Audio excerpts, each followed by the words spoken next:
अपने ससुर के हाल सुनाबे सखी। ओत जे जे देखला हमरा सिखाबे सखी। अपने ससुर के हाल सुनाबे सखी। ओत जे जे देखला हमरो सिखाबे सखी।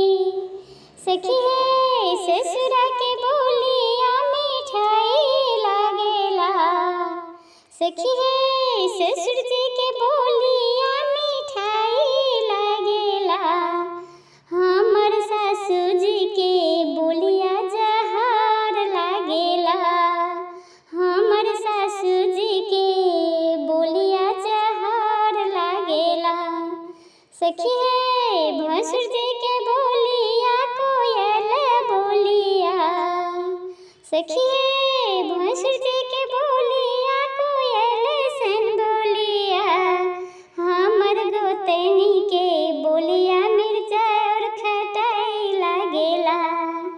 सखी हे गोतनी के बोलिया मिर्चा खटाई लागेला। सखी हे देवर जी के बोलिया रसमलाई बोलिया। सखी हे देवर जी के बोलिया रसमलाई बोलिया। हमर ननदी के बोलिया बंदूक गोलिया। सखी हे ननदी के बोलिया बंदूक गोलिया। अपने ससुर के हाल सुनाओ ये सखी।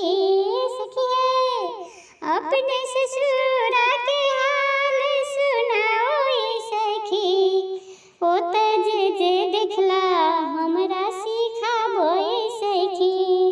ओत जे जे देखला हमरो सिखाबो ये सखी। सखी हे ससुर के हाल बताओ कैसे। सखी हे ससुर के हाल बताओ कैसे। हमर पिया रंगे रसिया रंगदार सजना। हमर पिया रंगे रसिया रंगदार सजना।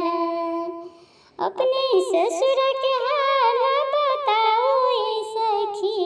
सखी हे अपने ससुर के हाल बताओ ये सखी।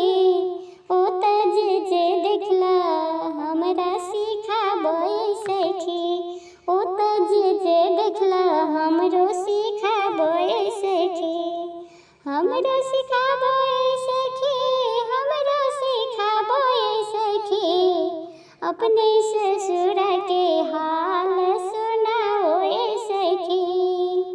सखी हे ससुर के हाल बताओ कैसे। हमर पिया रंगे रसिया हीरो जैसे। हमर पिया रंगे रसिया हीरो जैसे। हमर पिया रंगे रसिया रंगदार सजना। अपने ससुर के हाल सुनाओ ये सखी। ओत जे जे देखला हमरो सिखाबो ये सखी। ओत जे जे देखला हमरो सिखाबो ये सखी।